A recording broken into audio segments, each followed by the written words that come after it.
soo qabtay sharcigan waxaan rabaa inaan ka hadlo qodobka waxaan qusaynayo waa dareemi kartiin qodobka ka hadlaya kootada gabdhaha halkan waxaa lagu yiri qodobka 23aad qodobka 12aad firqadii saddexaad waa in la xishmeeyaa kootada 30% in la xishmeeyo 30% nuguma filna waxa xishmada la isku siiyay iyo waxa la isku karaamadeeyo waa wax qof lagu xurmeeyay ee ma ahan qof xaqiisa marka in la yiraahdo xeer baa lagu soo saarayaa iyo gabdhaha ha lagu xishmeeyo iyo nama qabato waxaan cod dheer ku leenahay in sharcigan lagu qoro 100% 229 ka xildhibaan waxay gabdhaha Soomaaliyeed ku leeyihiin 30% ugu yaraan in lagu daro qodobkaas aad ayaan u soo jeedinaynaa oo si adag ayaan uga hadlaynaa maxaa yeelay waxa la yiri xeer baa lagu soo saarayaa waxa la yiri nin hooyadii dilay har uma jiido aniga inaan sharciga gacanta lagu haayo la ii diido gabdhaha kootadooda lagu ma qoray la yiraahdo xeer baa lagu soo saarayaa kuma qancayno sida daraadeed waxaan soo jeedinaynaa maadaama aan fursad u yeelanay gabdhaha Soomaaliyeed inaan ku metelno golayaasha waa inaan ka fiirinaa shuruucda angalka gabdhaha maxaa gabdhaha dan u ah maxaan u ahayn marka halkan waxaan ka soo jeedinaynaa waa waxaan xaq u leenahay maaha wax qof laga baryaayo sharcigan fursadda hadda la haystana waxay tahay wuxuu yaalaa golaha in soo jeedinteena codsigeena rabitaankeena xuquuqdeena inay halkaas ku muuqato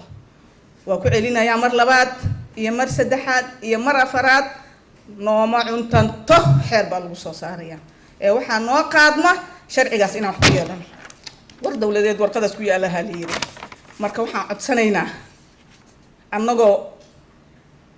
isku duwan gabdhaha Soomaaliyeed meel kasta ay joogaan in qodobkaas halkaas lagu qoro hadii Allah awood la yiraahdo halkaas ugu ma harayno dastuurkan rabnaa in loogu qoro hadii la yiraahdo maalinkeedan ka hadlayna kama sii hordhacayno qodobkan waan u simanahay waxa la sheegay oo hordhac loo sheegay gudiga uu noo sheegay in qodobo aan la taabanin oo dastuuri noo diidaya hana laga daayo la jiifiyaa banaan la joojiyaa banaanta sababtoo ah qodobada dastuurka ku jira intana ku qornaayaa laga soo tagay marka yaana loo isticmaalin haddii wiilasheena sharafta leh fursad u hesheen inaa markasta qalinka gacanta ku haysaan inaydan codsigeena rabitaankeena aydan tixgelinin halkan waa laga sheegay in gabdhaha labada gole ee gudiga la shireen haddana waxaan idinka la shirnay kama idan soo qaadin waxba micnaheedu ma garan karo muwaanan walaalahayn muwaanan siyaasadda ku madaysnayn muwaanan wax gaar ah golahan inta ka soo rabtaan gabdhaha idinku garab istaagin na garab istaaga waxaan wax ku nahay wada jirkeena aada u mahadsantiin سنة النورة فارجان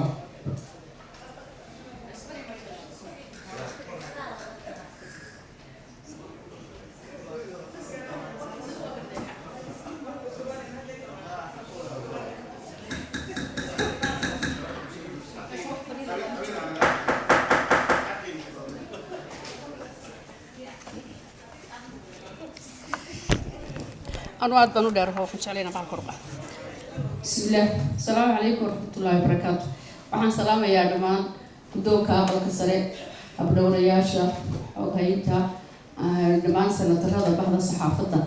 يهدي تشتري كلام شو تاوين والسلام يا السلام عليكم ورحمة الله وبركاته. واحد مدة حتى قفك بين هذا كقفك الصار إلى هاي السيء يا أقول إلى هاي السيء وحكوك التاع waxaana laga yaabaa dadku kala aqoon badan yaabo uu kala garasho dheer yahay aniga aqligaygu wuxuu isiiyay waxa isu kay qaban weeday horta dhowr waxyaabo oo aan ku arkay sharciga waxa isu kay qaban weeday doorasho xor iyo xalaal iyo haddana waxa lagu soo xulayaa xildhibaanada markaan ka soo qaato farkasan golaha shacabka 257 oo qabaa'il ku yimid isma qaban kartaan leeyahay القبائل كيلو وجهه أو محيه تيلو بقولي شن يوتدوات الحلبان وقولها شعب كفديا وقبائل كل ما نور هاي بيلا صاح ولا أما بيلا مثلا أما هو ذا قمدية كينان إلا يراهبها بندور الشفر يحلال على قبرية ثم قبل طلبة عسير تهلا سوا فيشيو وحنسليا كسيا بدل doorasho xor iyo xalaala iyo waxaa lagu soo xulayaa haddana maxay haytayeen ma oday dhaqamadiyadiibaa soo xuli doona ma 4.5giibaa lagu soo xuli doonaa ilaa hadda ma cadda sharcigan waxaad moodaa inuu gebigiisuba isagaa isduqaynaya isagaa isugu filan isduqayn saan aaminsanahay anigu because waxyaabaha aan isuba iman karin ayaa meeshaan ku qoran waxaa kaloo kasii yaabadan qodobka 23aad ee haweenka ka hadlaya waxaa la yaabaa waxaa ku qoran xusbiyadu waxay ilaalin doonaan qoondada haweenka ilaalin doonaan maaha waa inay ku caddahay haweenku xusbiyada halkay kaga jiraan sidii berigii dhaweyto doorashadii dhacday loo ilaalinayay power sharinka haweenka ilaa hadda kuma cadda sharciga doorashada haweenka xuquuqdooda cidda ilaalin doonta waxaa kaloo kasii yaab badan oo sharcigan ku arkay dadka waxay doorasho markay dhacayso waxaa jira hab loo raaco dhowr jeerna waa idin sheegaan Somaliland baan kasoo jeedayo doorashooyinka experience baan u leenahay maxay hayte waxaa ku qoran qodob halka ku qoran waxaa ku jiro waxaa joogi doona goobta doorashadu ka dhacayso 3 qof 3 qof waa kuwee bay yiraahdeen gudida doorashadu waxa weeyaan xoog hay maamule ku xigeen iyo xoog hay waxaa leeyahay halka sharcigaasina waa uu khaldan yahay doorasho meel goob ay ka dhacayso waxa ah inay joogaan oo sharciyan u ah waa inay joogaan 3 qof oo ka socda commissionka iyo 2 qof oo qof ka socda wasaaradda cadaaladda iyo qof ka socda wasaaradda arrimaha gudaha iyo xusbiyada markaa tartamaya qof kasta wakiil baa u jooga haddii aanu meesha wakiil xusbiga u joogin ma garanayo cid codka u tiri doonto ma adigoo commissionka oo doorashada qabanaya baan kuu kalsoonaan karaa inaad xusbi tartamayo oo duwaalan ku jira inaad codka u tiriso halkaasna waxaa leeyahay sharcigaasina aad buu qodobkaasina u khaldan yahay waa in lagu soo daraa ciddii meesha mas-uulka ka noqon lahayd ee xusbiyadana matalaysay wasaaradda maxay arrimaha gudahana matalaysay wasaaradda cadaaladana matalaysay halkaana waxaad moodaa sharcigan anigu waa ku jahwaranay xaqiiqiyan 3 been baan ku madoobaadayo wax iswaafaqsan waa ka waay runtii waxaa kaloo jira qodobka 53aad oo haweenka ka hadlaya ee Somaliland waxaa ku qoran Somaliland waxaa lagala tashan doonaa siyaasiyiinta kaasna waxa lagu khaldan yahay Somaliland siyaasiyiin quli ma joogto koonfurta Soomaaliya waxaa jooga dad badan oo muxtarifa dad badan oo arinta Somaliland iyo Soomaaliya xogogaalu ah dad badan oo dareen doona siyaasadda waa in loo bandhigaa iyagana in ay dadkaasi fikirkooda iyo aqligooda la ogaado oo lagala tashado haddii ay noqoto siyaasiyiinta qura lagala tashanaya anigu waxaan jecel un baan u sheegayaa guddido haddaan waxaan jecelahay soo qoran laakiin ma jeceli waxaan jecelahay in public laga dhigo dadka Somaliland talo lagala yeesho waxaan mar labaad ku celinayaa baaqdad ku sheegaynaa haddaan nahay haweenka Soomaaliyeed sharciga haweenka waxaan leenahay sharcigaasina ma qanciyo waayo 30% xataa kuma cadda 30% waanu sinuugaynay laakiin 30% xataa kuma cadda guddideeda sharafta loo arko dad aqoon badan oo maxay haytay runtii ixtiraam fara badan aan u hayno waxaan leenahay qodobkaas dib ha loogu noqdo ha lagu caddeeyo doorashada haweenku hal intay ku leeyihiin weliba waxaan jeclaan lahay in si degdeg ah xeer looga sameeyo oo guddidaasi maxay iyo gola iyo guddida doorashooyinkuba ay ka sameeyaan xeer degdeg ah arrinta haweenka maadaama aan nahay bulshada dadka ugu badan maadaama aan nahay bulshada dadka ugu maxay haytay wadanisan maadaama aan nahay dadka ugu beer nugul dalkan waxaan jecelahay in qodobkaas dib loogu noqdo kullay waxaad u aragtaa qodobkan doorasho mid kale waxaan mar labaad idinku celinayaa iswaafajiya doorasho xor iyo xalaal iyo maxay haytay qabaa'il baa lagu imanayaa sida kacad aqalkeena sare deegaan baynu ku dhimi haddana qabaa'il baynu ku qaybsan golaha shacabka 257 qabaa'il bay ku yimaadeen ilaa hadda beelaa qatan ma beelihii qatanaa intaa hunguraysaan oo tiraadaan doorasho xor iyo xalaal ay imanaysa haddana 257 aa meesha keenta isma kaaya qabato waxaan leenahay meeshaan wadaada alif wax waaleeya iyo male labadaba idinka la idinka haya xor iyo xalaal baan qabanaynaa iyo haddana qabaa'il baan ku celinaynaa isma kaaya qabataan leenahay aad baa mahadsantihiin wasalaamay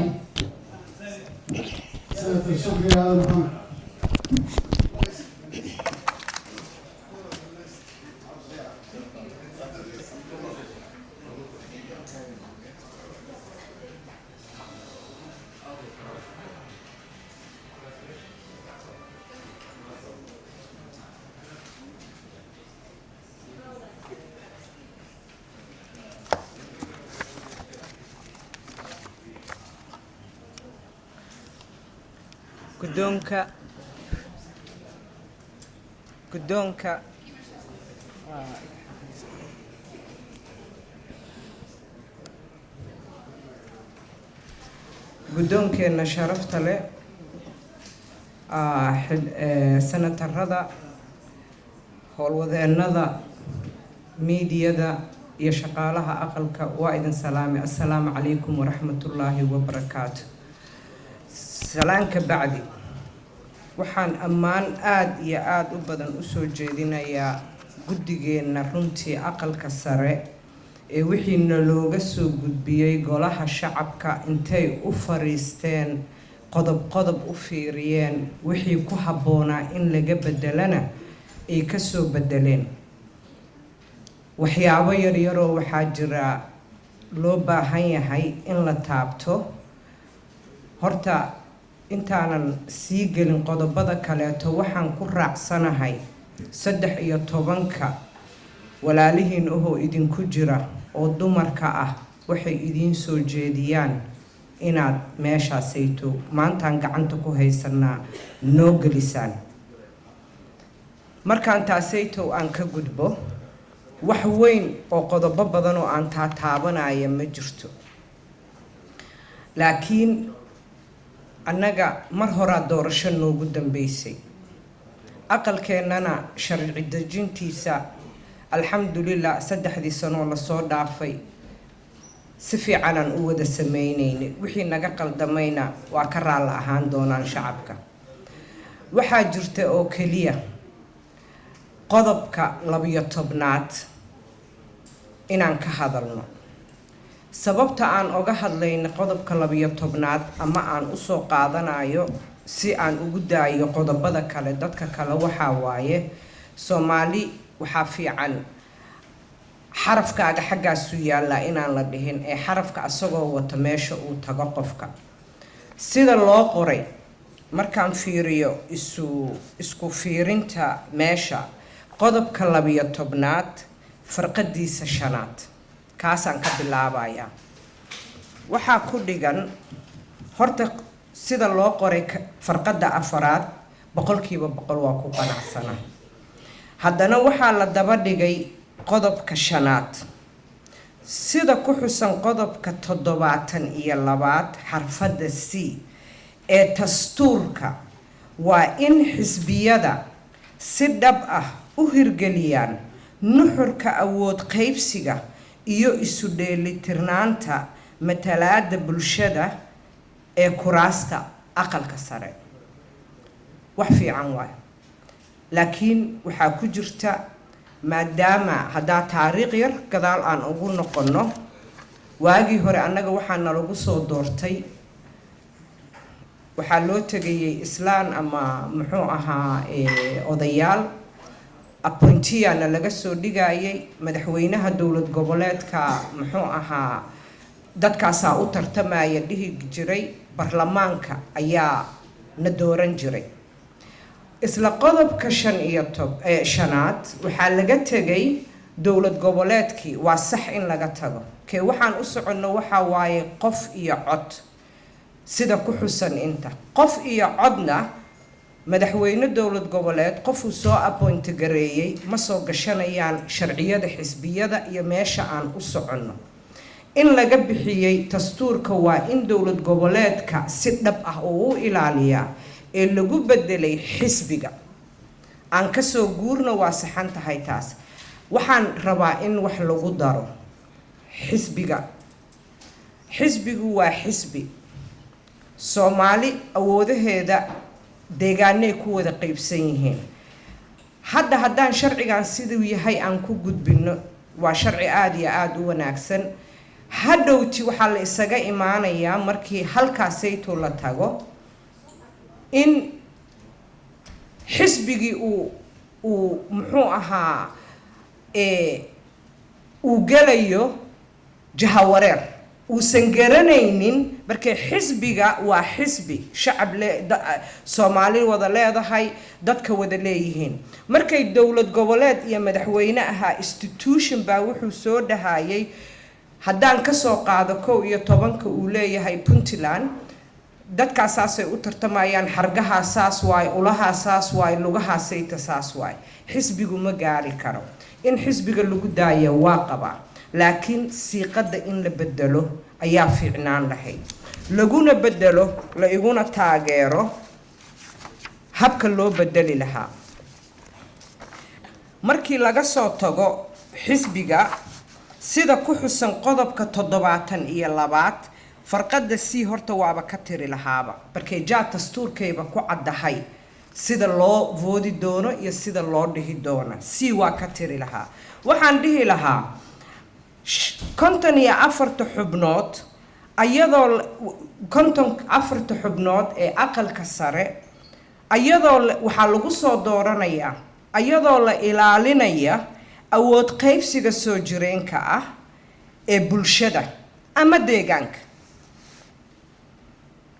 kuraasta aqalka sare waxay ahaanaysaa sideeda inta dastuurka loo qaadayo aqlabiyad tirakoobkana imaanayo. aniga qodobkaasayto wuxuu naga saamaxayaa isqabqabsasho kaleeto sharcigan intaan soo saarno doorashadii dib ay nooga dhacdo. marka waxaan jeclaan lahaa qofna uguma danaynin, aniga isuguma danaynin, laakiin sharciga interpretationa ku jira, qofna si u qor qofna si u qaaday. marka maxaaba si u qaadayba maan ka tagno oo aan dhahno saas annagii oo aanan ka goynaynin ama ka boodaynin dastuurka waxa uu dhigaya. marka aniga dadka kale aan u daynayaa muxuu ahaa qodobkii dumarka waxaan rabnaa sida gabdhaha ay sheegeen inay noogu caddahay haddii gorgortan lagama galaayo. haddii ayan ku caddeen annaga 13 gacanteena dhulku yaalaa. haddaan noogu arxantaana waxaan xaqa u leenahay waayo waxaan idin weydiinayno, ma ahan wax aan leenahay aan idin xagxagano. meeshii laga goynayay sharciyadan joognaa 130 siday gabdhaha walaalahay u sheegeen. qof walbo inta istaagay 13 waa asakan gareynaynaa, waana rabnaa inaa saas noogu qortaan. qodobka 12 confusion yaraa ku jira oo la rabo inaan saxo, laakiin gooniyaan rabaa inaan aan idin fiiriyo sida inta ay ku qoran tahay iyo sida shaxda loo soo qoray inay golaha shacabka kaliya ku eg tahay iyo aqalka sare. confusiona ku jira, laakiin ma ahan wax sharciga markaas ay tuquseynayo. wabilaahi tawfiiq. maxaa waa ii qoranta سنة سعيدة حسن عثمان.